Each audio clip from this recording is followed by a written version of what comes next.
Howdy, folks. Welcome to Redneck Gone Green. I'm your host, David Cobb. I am the redneck. You bet I've gone green, and I'm trying to get you to do it too. And a reminder, as we always do every week on this program, when we're talking about going green, we don't mean mere environmentalism. We're talking about deep ecology, the interconnectedness of all of life. And whether you come at that perspective from a hard science point of view or a deeply eco-feminist spiritual point of view, or like me, you say those are both completely valid ways of understanding the world, I'm just going to name it.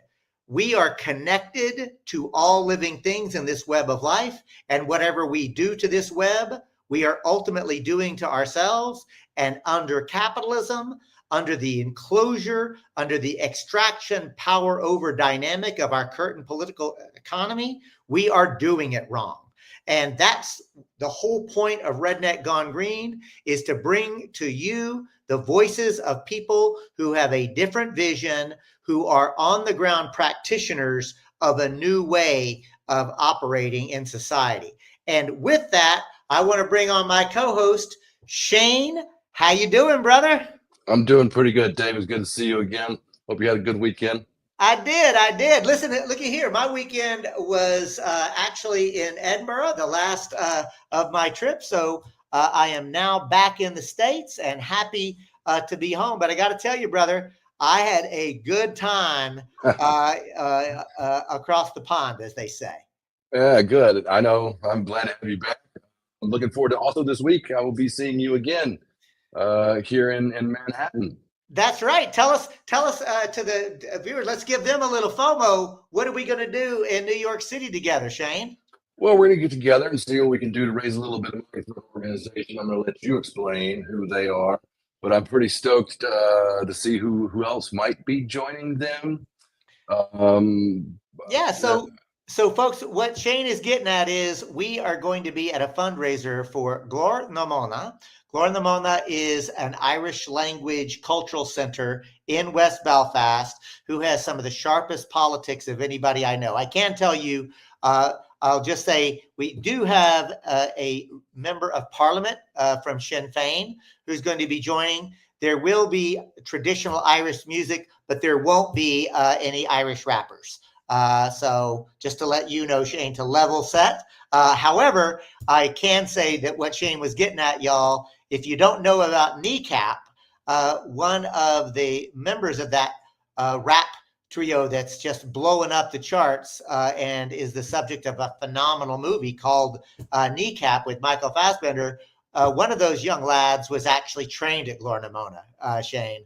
I didn't know that. Great connections there. Yeah, well, I'm looking forward to it. I'm excited. So you're gonna, we'll be able to get together, break bread, and do something good for a lot of good people out there. Right on. And look here, Shane, I think you got us, you worked with Mel Figueroa to get us back on track with the Tracking the Crisis. So let's get that set up. Anything you want to say about it? No, I was just going to say, speaking of good people, Mel actually, she, Memorial Day weekend, some people were taking it off. So obviously we skipped the week last week, but we're glad to have Mel back with us again. And I think she managed to give us a video that we can share with all of you right now called Tracking the Crisis. It's the newest edition put out over the weekend. Let's see what Mel had to put together for us. The Crisis, a weekly news roundup of Trump administration actions and movement responses. Trump continued to confuse the global economy this week with tariffs that go on again and then off again. He started the week threatening a new set of 50% tariffs on the EU and iPhones over the weekend ahead of EU trade talks, then announcing a delay on tariffs until July 9th as EU officials promised to fast-track negotiations.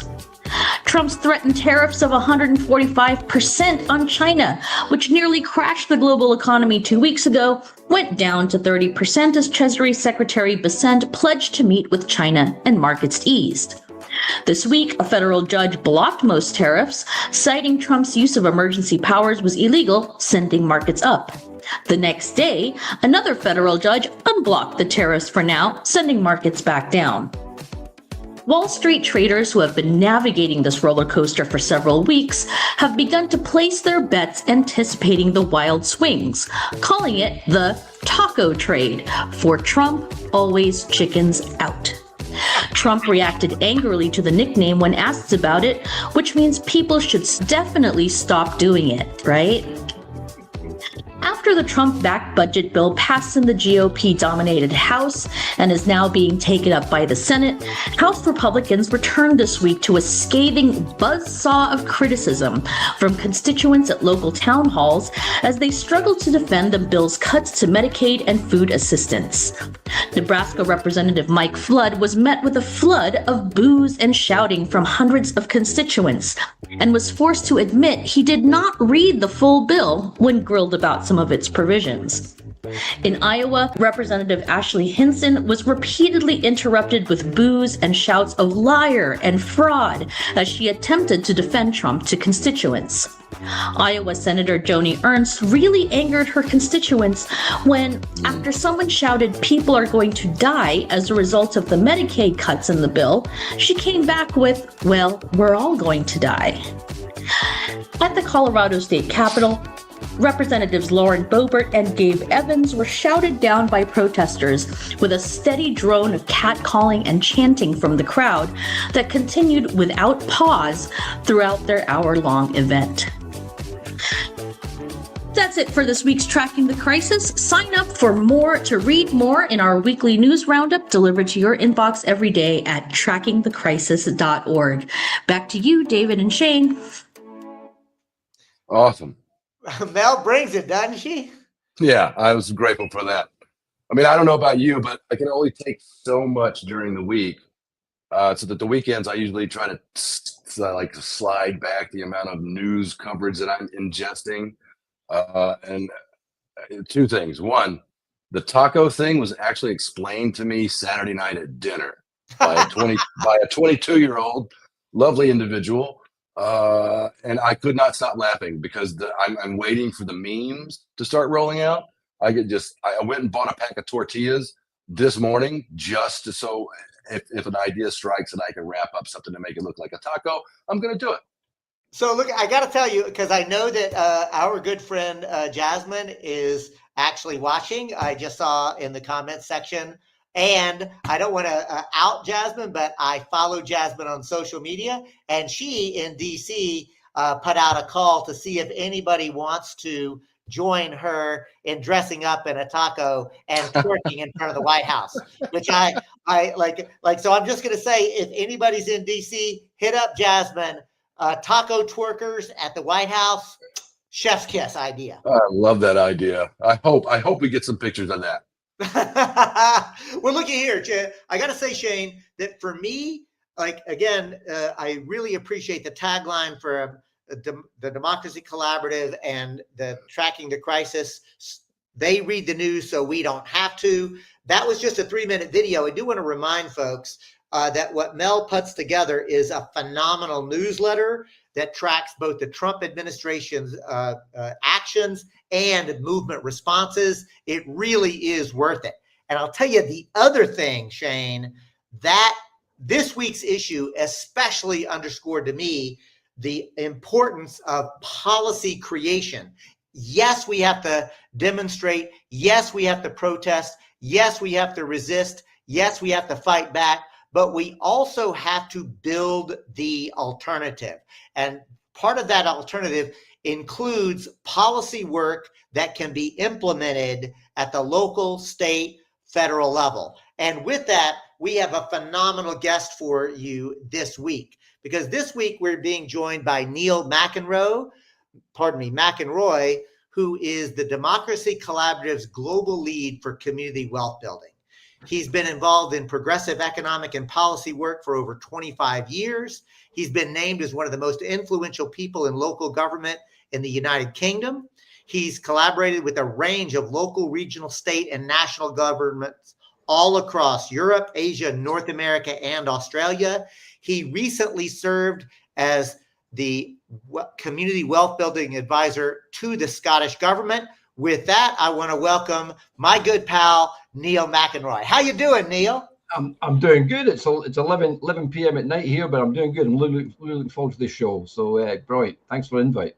Well, you betcha. And Neil, I got to say, there is a bit of context here because you and I just literally spent 2 weeks with you across Scotland, and you took me to some amazing places where on the ground, ordinary folk like us are putting into practice this concept of community wealth building. So I want to give you an opportunity, Neil, to explain what community wealth building is, big picture, why folks should be involved with it. So I'm going to literally just turn the microphone, turn the video over to you to give us a community wealth building 101. Great, brilliant, thanks. No, well, it's right. It's a practical model that, in essence, transforms local economies based on communities having direct ownership and control of assets. It's economic transformation in practice, so that we can get better economic prospects for everyone, racial equity, social justice, and environmental sustainability. It's key, though. It's key in terms of it's an attack. It's an attack on wealth. Wealth is a defining feature of all economies. Who has it? Where does it go? How do people get their hands on it?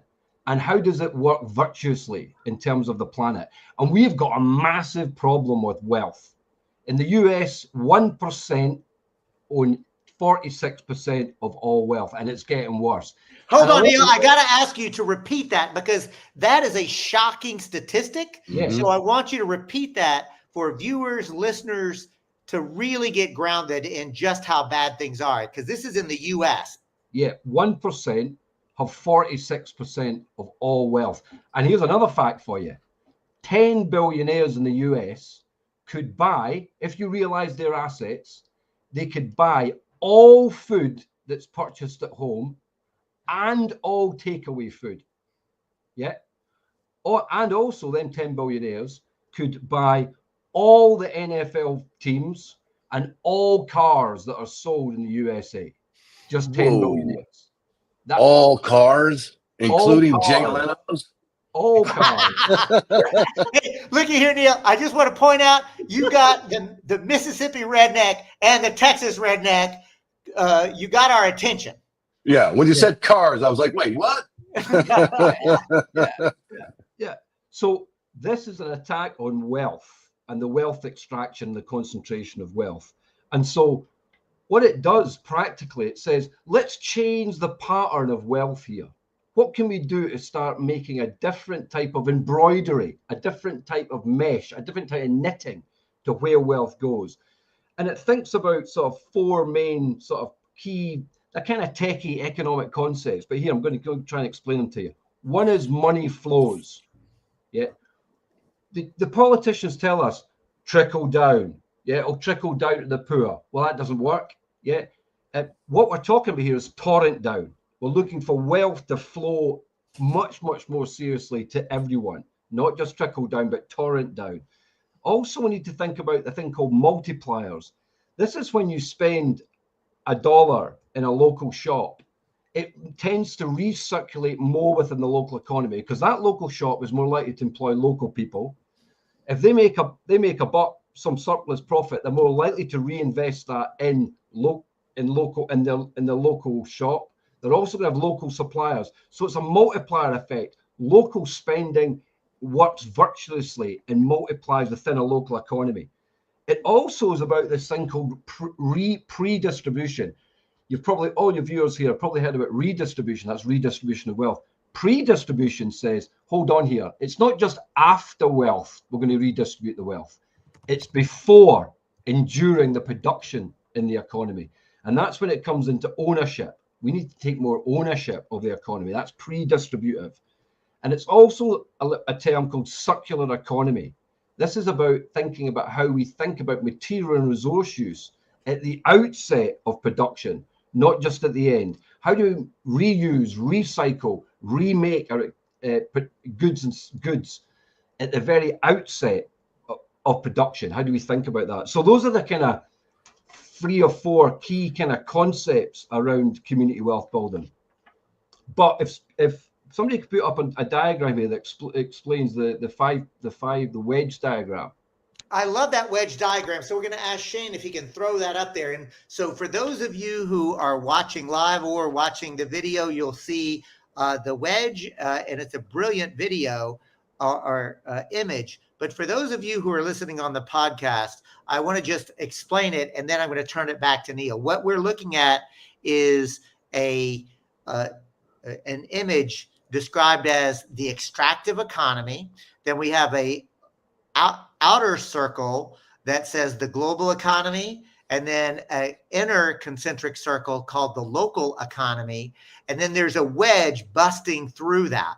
And there are different color wedges. One is on progressive procurement, the other locally rooted finance, the other inclusive and democratic enterprise, the other is fair work, and the last is just use of land and property. And with that, Neil, I'm going to invite you to walk through this one-on-one and explain what this image represents.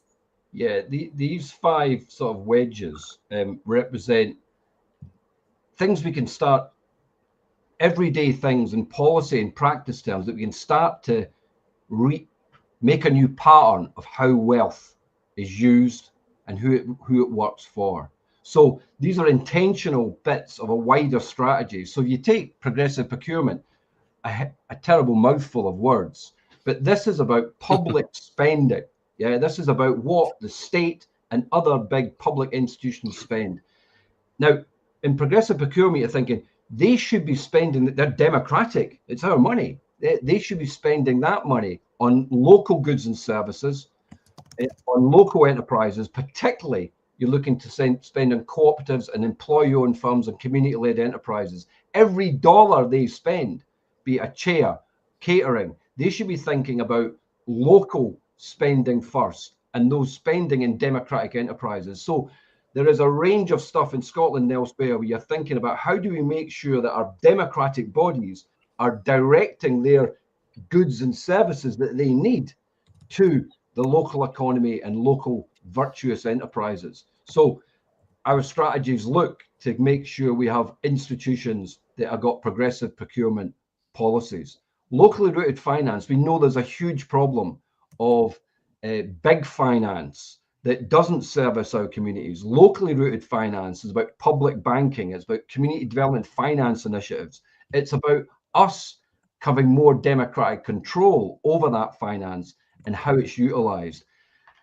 We know there's so many financial insecurity. There's financial deserts across the USA and elsewhere in the world. We need to have financial institutions that actually service the needs, wants, and desires of local people and of local enterprises. Inclusive and democratic enterprises in the middle there is probably the most preeminently important element in community wealth building, because it's about economic democracy. It's about us having a genuine stake in that economy. And that goes way back to Martin Luther King, who said to achieve true equality, every person needs to control their own economic future. And there's no better way than having inclusive and democratic enterprises such as cooperatives, employee-owned firms, community-led organizations, because we are the stakeholders in that. We are the shareholders in that, not anonymous billionaires or private equity or hedge funds. That's about a relational, intimate type of economy where we have a stake in it. So it's preeminently important that inclusive and democratic enterprises. Then you've got fair work, a fairly traditional type of strategy, but this is about living wage, union labor hiring. It's about making sure that work is not a drudgery, but work is a fulfilling activity that's a good day's pay for a good day's work. And then finally, there's just use in land and property. This is around land is a fundamental facet of wealth on the basis of economic production. And we need to see much, much more community and democratic ownership of land and property. This is where community land trusts, land reform, the sense that the very nature of the world we live upon is controlled more by us under democratic, under a democratic and community auspices. So that's a sort of 5 different parts of the wedge, and they all work collectively together to start to make inroads into that extractive concentration of wealth economy. And these things can work singly, but across the whole of the wedge, you're looking to grow and grow and grow and build these sorts of things to actually take over the extractive economy. And that's what you're seeing in parts of the world, including in Scotland, where more and more of these progressive types of mini wedges make up the big wedge. We are starting to turn the dial on extractive fossil fuel capitalism. So I got to say, Neil, your Scottish brogue is intoxicating. Sometimes I even get mesmerized by it. But I want to make sure to break it down without dumbing it down. Where I land when I really finally, and that tour really helped me, in essence, community wealth building is a true economic development model that is literally transforming the way local economies work so that the communities themselves have direct ownership and control of the assets within their community. Am I oversimplifying it, or am I on track, or how would you correct me? No, I think that's right. That is the essence, the core, the beating heart of it. But of course, for that to occur, you do need to start to play into policy. You need to play into the work policy, land reform policy, procurement policy. So that is the beating drum here. That's the beating core. But it does need that strategic policy push to actually ensure that you get the amplification and scale and up of the wedge. Yeah. Folks, what's the biggest? Let me ask you a question, because I'm following everything so far, but I got a question about the whole policy push. What does that look like? Like, I mean, you hear the phrase thrown around quite a bit, but at the same time, it's like, what do you mean by, like, are you creating policy, the politicians, which are going to do it? And I'm thinking specifically, I know it's probably a little bit different across the pond, but here, it's like, who are the politicians? I realize we have to get a groundswell of people behind it. And that takes a whole lot of work. And this place is really fucked up and gerrymandered. But how does the whole policy push thing, like just a lowbrow definition of what that means and how that works, would be helpful? Yeah, Shane, look, you need to grab and affect the behaviors of politicians, and you're looking for a hint of progressive things inside the politicians, if you like. You need a little bit of that the progressive politician to take up the mantle of this. But in terms of how you make a change to politicians and policy, you do need to have a movement behind, networks behind this move. And there is a movement across in parts of the USA as well, St. Louis, Atlanta, there's a movement there. So grassroots activism that advocates for these types of policies. You do need to have a practice. The small examples of things that are going good around procurement or land reform, these need to be these need to be shared and showed. And that helps politicians to say, oh, this is not a bad thing. I would also say that some of this stuff, whilst it's radical intent, it's got progressive intent, it's attack on the concentration of wealth. It's quite common sense. Your local politician that says, hey, we need our local dollars kept locally. Hey, and I've seen less than progressive politicians buying into that idea. Yeah. And things like community land trusts and so forth, you can see politicians saying, yeah, we need better housing. We need to get communities own more of the land so they can build shared housing and affordable housing. So it's playing into the, if you like, the common sense decency that's in policymakers. But I appreciate, there's some places where it's pretty barren and infertile that to get. Yeah. I came from a place that was pretty barren in that. I'm sorry to cut you off, David. What were you going to ask? No, listen, I was literally going to go in that same direction, right? What I really appreciate about the approach that the Democracy Collaborative takes is that there is, in Neil's words, the beating heart is to democratize the economy. and they have a very clear blueprint for how to make that real, how to make it very concrete. And that brings me up to invite you, Neil, to talk about some of the very specific ones. But before we do, Michael Nugent has dropped in. Michael is a longtime listener viewer who says, actual development of local communities versus policy that reduces socially necessary labor time through the literal consumption of living labor through militarism, producing huge profit. So what Michael has just done is taken a very clear understanding of an extractive economy and put it in the framework of how community wealth building can move us in the direction of a regenerative economy, or what Jasmine also in the chat I saw called for a liberation economy. There you go. One might call it a liberation economy, especially with non-reformist reform. So to me, you're lighting up some of our best thinkers here on Redneck Gone Green, Neil. So you're definitely connecting with our audience. So I'm curious if you can give us some examples of what that looks like. Yeah, absolutely. And just on they are very smart comments, and I think there is a, to Jasmine's point about non-reformist reform, very much so. This is about chipping away, undermining, if you like, the system, the oppressive system.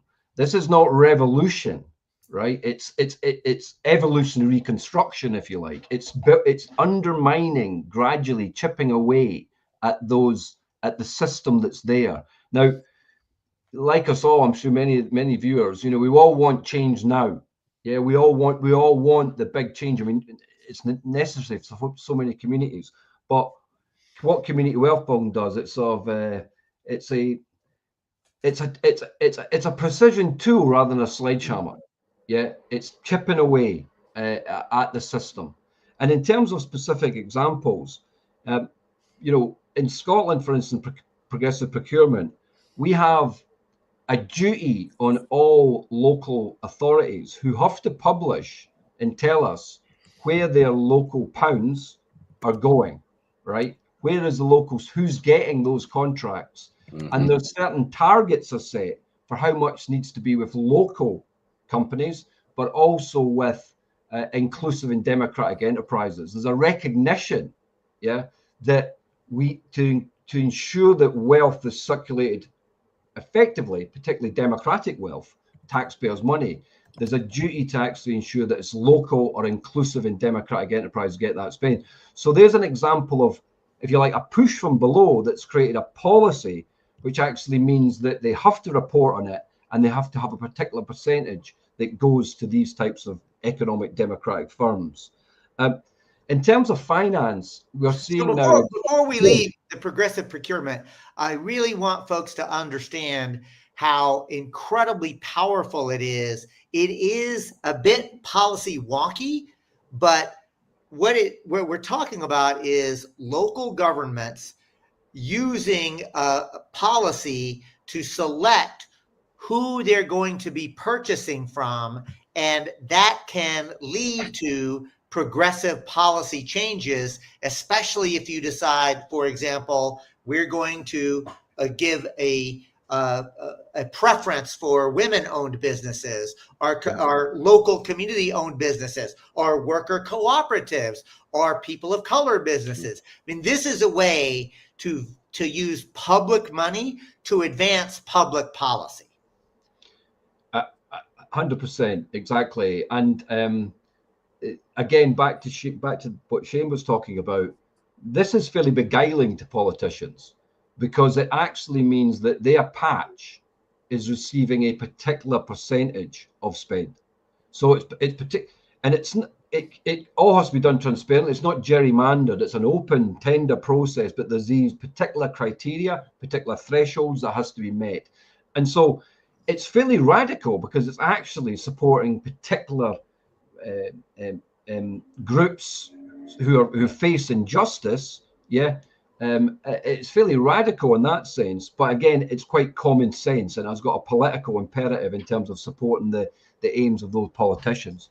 One of the things that I love about this, before we go to the next point you want to make, and that is it really puts into stark contrast Wall Street versus Main Street, right? And I'll tell you this, Shane, you and I both come out of redneck, working class or poverty backgrounds. I can go into any pool hall or bowling alley anywhere and get into a quick conversation about fuck these corporations, fuck these bosses with their boots on our neck.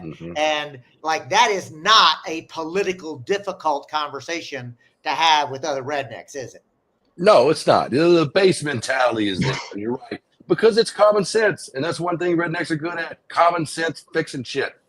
Yeah, absolutely. And same working class Scotland as well. And also, of course, those companies that provide that good and service to the local administration, it cuts down the externalities, in terms of net pollution, shitting on your worker.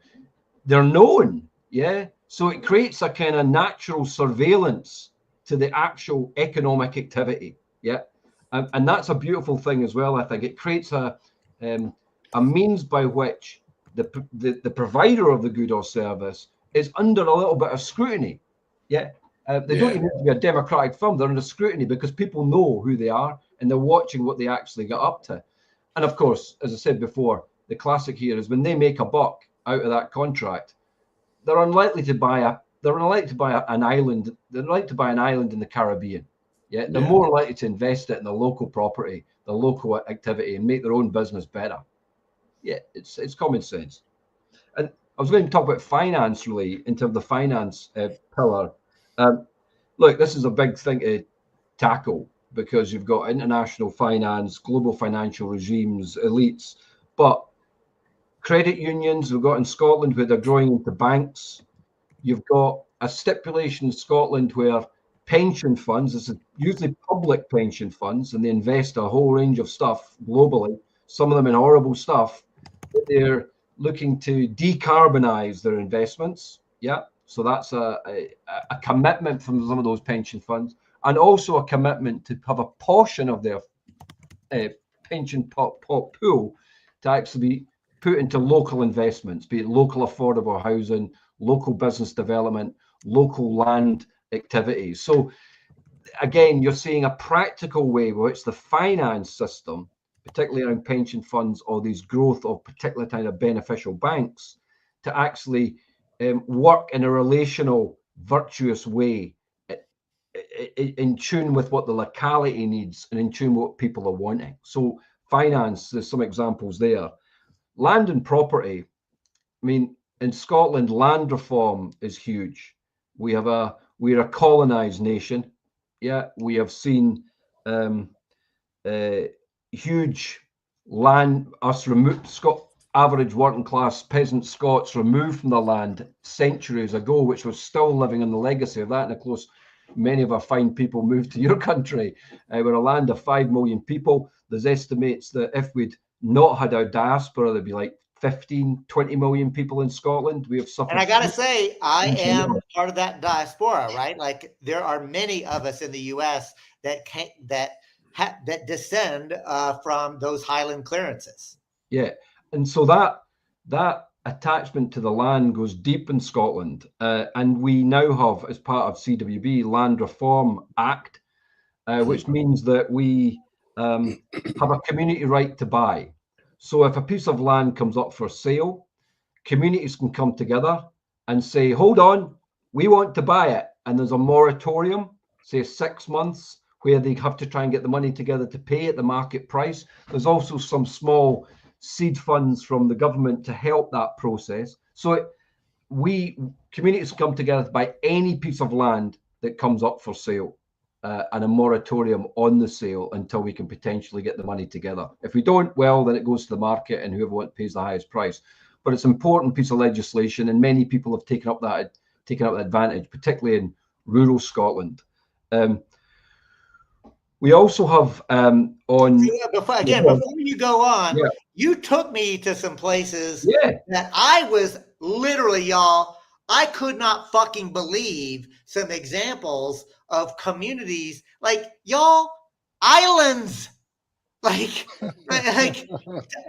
the Isle of Gia, like, we gotta have Jane on this program, Neil. Maybe we bring Jane on with you, Sure. but tell us, just give us a little taste of the Isle of Gia, where you took me and Ruthie as an example, a concrete example of community wealth building in action. Yeah, what we've got there, and some of the other bits of land in Scotland, you've got a community, well, let's say a nasty landlord, yeah, who owned the whole island, who treated in part the locals as peasants, as an annoyance, really, people that had lived there for centuries. And it came up for sale. The islanders got their shit together and bought the island, at least what they could buy. And so they now own, I think they own about 80% or 90% of the whole island. There's a few bits that's still under private ownership. They now have put up some wind turbines, which provides a revenue for them. Who owns the wind turbines, Neil? The community. Yeah, community own the wind farm, the wind turbines. They own farms, which they lease. They have. They Who owns the hotel, Neil? The community. I mean, I'm telling y'all, like, yeah. I feel like now I've become like I'm a zealot for getting people to see what is happening in rural Scotland. Like, but even more important than that, it's what they do when they own it. They actually develop it sustainably, environmentally sustainably. The population is doubled in the last 15 years. They have tourism, but the tourism is done in a sensitive and managed way. They've improved the environment. They've made it more biodiverse. So when you give people ownership of stuff, communities ownership, and they act democratically, they tend to act virtuously. They don't act in an extractive way, a damaging way. They preserve, they nurture, they enhance, they amplify, they scale. Democracy is a good thing. Economic democracy certainly is a good thing, because they've all got a stake.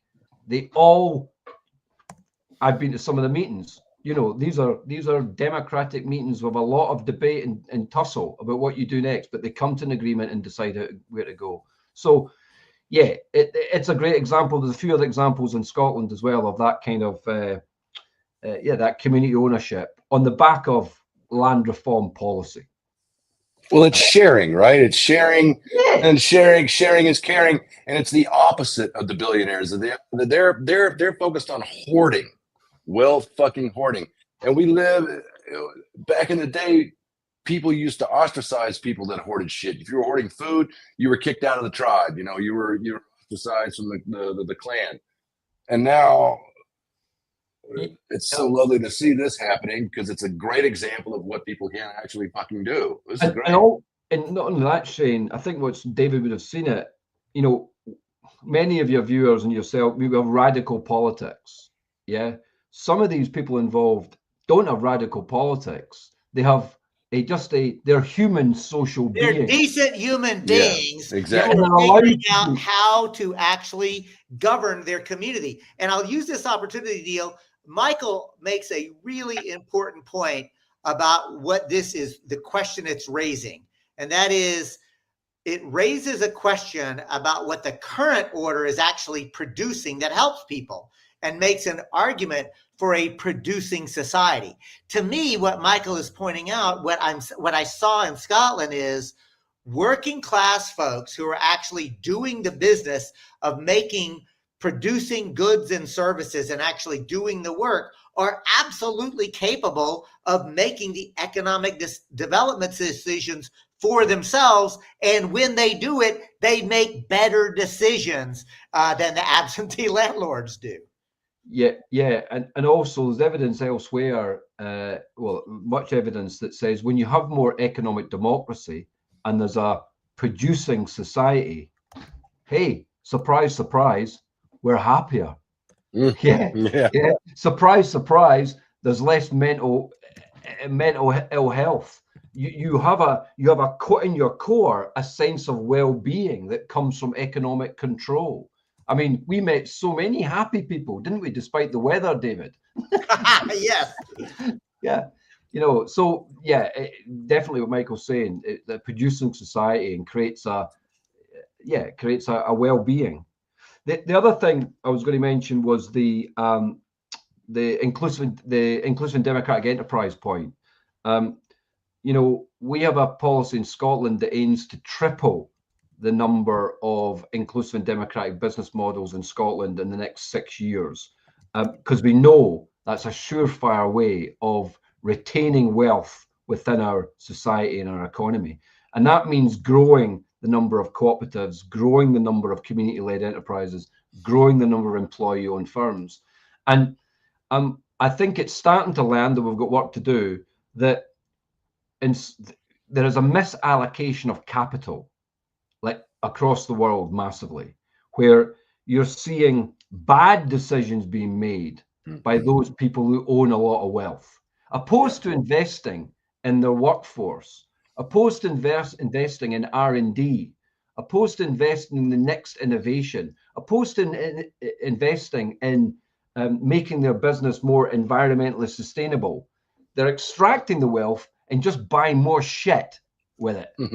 Rockets, islands, whatever it may be.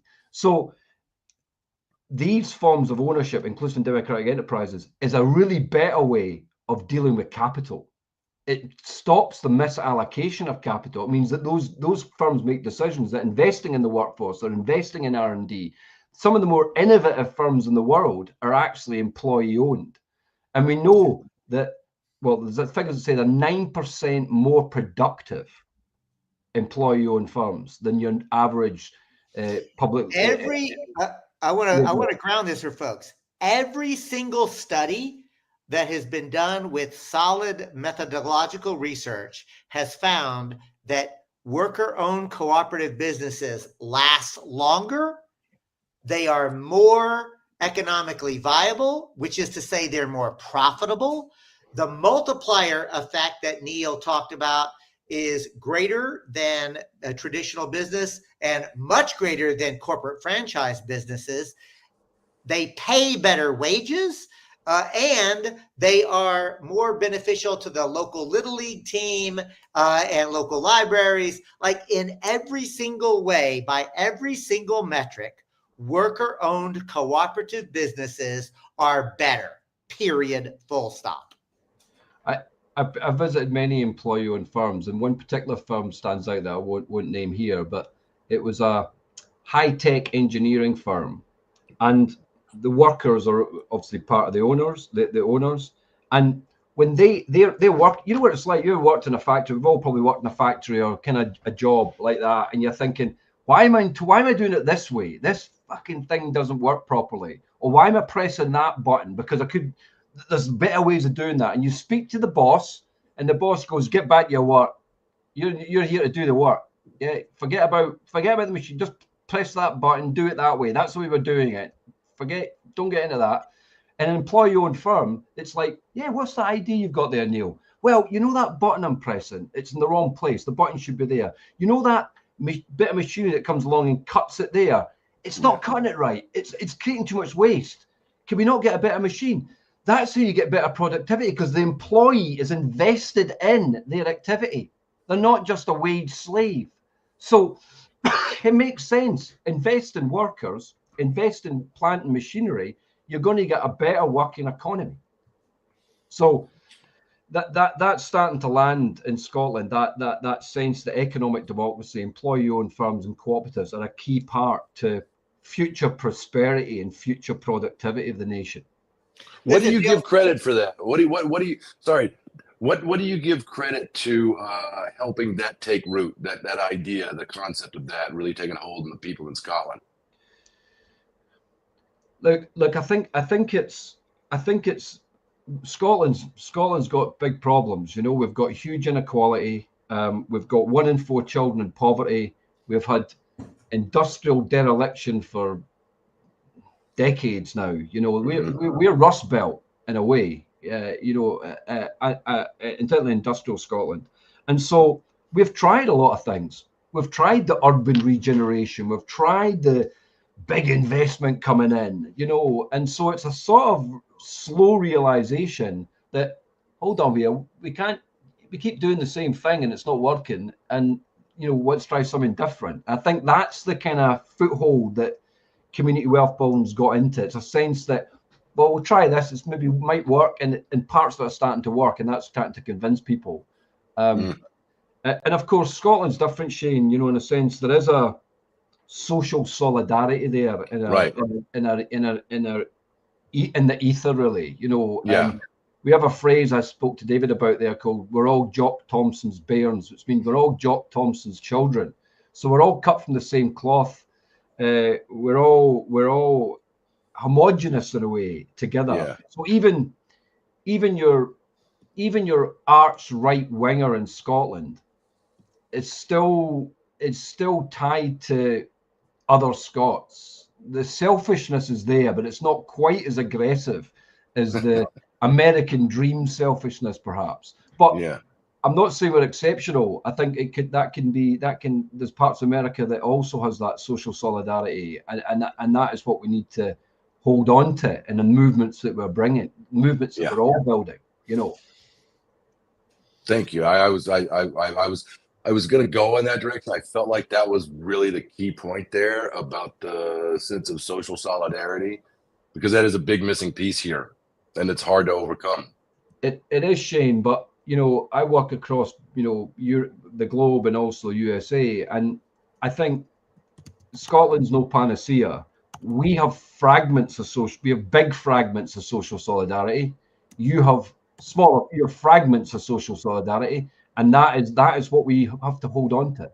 That's what to grow and amplify, as you all are, and as many of the viewers are too. You know, we're all working in that social solidarity space, and community wealth building is a model in practice we can pick up and start to do stuff around this tomorrow, if we like, and that starts to build up the momentum, if you like.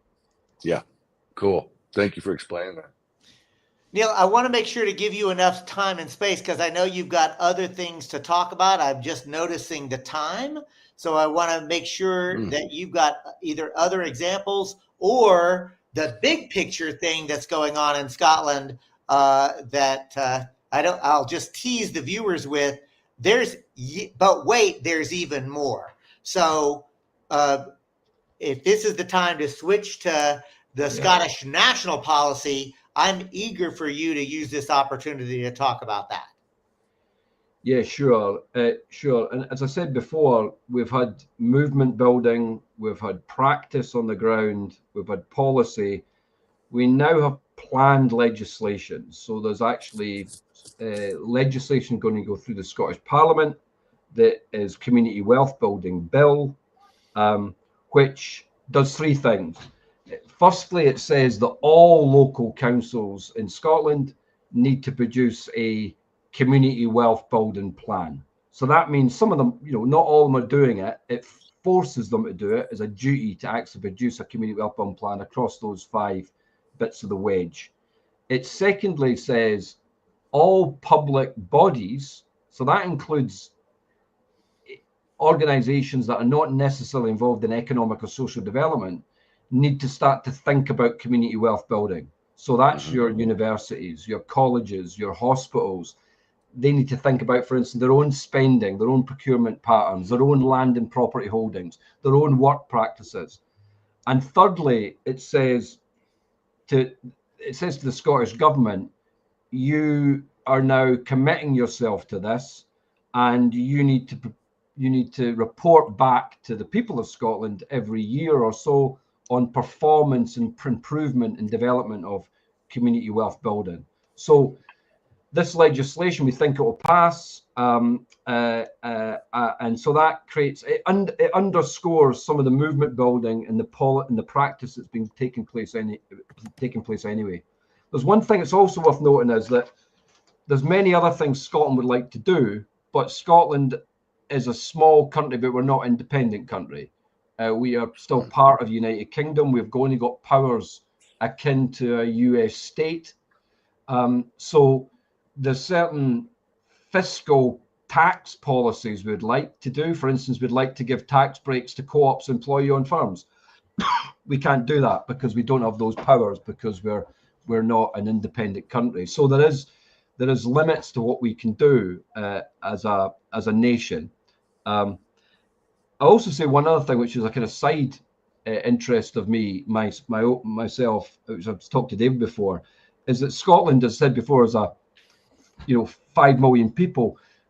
I do believe we could take in a lot more people. And one of the ideas, albeit not under the auspices of community wealth building, but it's certainly in the tenet of how do we build a stronger community, is that we can become a sanctuary nation for people all over the world who are suffering under war, political persecution. Some of us in Scotland have big dreams that we could become a sanctuary nation and take in many millions, theoretically. What about people suffering under the guise of encroaching fascism? Because I'll sign up for that. Come on in. But at the moment, we can't do that because we're under UK immigration law. But as an independent Scotland, potentially we could. So come on in. We need more people. Particularly if there's some Scottish blood in you, Shane. You're in. Yeah, I'll take it. So, Neil, I do want to underscore, like, that community wealth building bill, again, introduced by the Scottish National Party, an independent political party. It's the largest political party in Scotland. They have taken it on. And what really I think is important for us across the pond, as they say, any local community could take up the idea of creating a community wealth building plan the same way it's being mandated and required in Scotland. So this is to your point, Shane. We don't have to wait for the national or federal government. We could begin to build the pressure at the local level where we live, work, play, and pray together and say, this is just good policy. Let's do progressive procurement. Let's do worker cooperatives. Let's use public policy to simply make our local democratic governance work better for those of us who live here. This ain't rocket science, folks. Thank God. I'd probably have us all blown up. So looky here, Neil, we are this time has flown by. I do want to give you you've got up to 5 minutes, but if there's any kind of big picture things that you want to leave us with, if you want to circle back and make a point, if there's anything that was in the commentary or the chat that you want to talk about, I want to give you the time and space to do exactly that. Yeah, no, I think just underscore that point that, community wealth building is a radical theory, a radical concept. It's about economic transformation. It's about evolutionary reconstruction, but it's something we can start the journey on now. It has that's in the horizon. It's achievable, but we can actually start with small steps here and now. Also, I mean, I love this quote, but I think, Ursula Le Guin, the US science fiction writer, and you've used. I know the quote. But we live in capitalism. It seems inescapable. So did the divine right of kings. It's there. It's omnipotent. But any person, any person can resist that force. Human beings can do it. So, that's what's happened to history. It always seems like we're so constrained. Kaplan's all around us. We can't do much. That's what they thought in previous ages. It can be changed, and it can only be changed by us, human beings, working collectively, working in solidarity, making small steps to the bigger dream and vision that we all want. That's so beautiful. And it reminds me of a saying from Lao Tzu, the Chinese philosopher from the Tao. And it goes like this: a journey of 1,000 miles begins with a single step. What I love about community wealth building is it is absolutely a transformational vision that can be done right here, right now. There are already people doing it. and it can be done in your community too. Nice. With that, I'm going to say thank you, Neil McInroy of the Democracy Collaborative, my good pal. Neil, you and I are going to see each other again in November. And I'm also going to ask in public 2 things of you. Number 1, your lilting Scottish brogue has gotten Jasmine eager to ask if she could get you to do a little audio work with her on one of her works. So I'm going to put you in public. Yeah, got a thumbs up. So Jasmine, you saw it, and so did thousands of other people see it. So Neil, you're on the hook for that one. The second thing I'm going to ask you is, will you help me get some of the folks from Galgale, from the Isle of Geha, from Fife? I mean, I think that what y'all are doing in Scotland, I have become back like a true believer. I've drank the Kool-Aid here. I want to make sure to get that Scottish experiment better known, because it's already happening, but it needs to be amplified. There needs to be an understanding of how transformational it is. So I'm going to ask you to help us get some more Scottish voices here on Redneck Gone Green. Absolutely. It'd be great to export some ideas rather than people. So, yeah. So with that, I know it's late out there, coming on midnight. So Neil McInroy of the Democracy Collaborative, thanks you for being our guest. Thanks for what you do. Shane, I told you was going to like this fella. Yeah, you weren't kidding. Man, that was great. And to be fair, the time really did just fly by. And I could have also just listened to the brogue for a while. Right? It makes me feel a little bit at home and a little thirsty. Well, looky here. That was a great show, but I can tell you, you're going to like the next one as well. Next week, we've got Geechee Ya from Community Movement Builders. He's going to come on and talk about how to break it down without dumbing it down. He'll be talking about the local example of what they're doing in Atlanta, Georgia. I reckon, Shane, did you get a chance to visit with Geechee at all in Atlanta? So yeah, very briefly. We're going to be in for a good show. Any last words from you before we close her down? Yeah, there was just one other thing. Where is it? As a veteran, I feel like I need to raise awareness of this, lift this up a little bit. There's a group of veterans that they're Veterans Against Trump. I joined them through Facebook some time ago, and they're organizing a march. I'm going to put the link here for everybody to see in the comments. It's in DC, but there are branches of it happening everywhere. If anybody out there is a veteran, please go meet some fellow veterans. Take the time out to support the cause. That's all. All right, man. Listen, I want to thank you, Shane, for all you do. I want to, again, thank Neil McInroy, but most importantly, I want to thank you, the viewer, listener of Redneck Gone Green. This community is growing. It is a source of non-corporately filtered news, information, and analysis. I'm going to ask you to please like, comment, and share on this, whether it's through YouTube on the video, whether it's a Spotify or some kind of podcast. Join us on the Substack. We're creeping up on 5,000, Shane, and we're getting dangerously close. So I'm reckon that we ought to do something, right? Like to celebrate when we hit that 5,000 mark. I think we ought to do something, David. You're right. I was trying to find a link there. So anyway, yeah, it won't be long now. So I'm excited. Right on. Well, look, thank you, folks. Keep on keeping on. Can't stop, won't stop. Peace.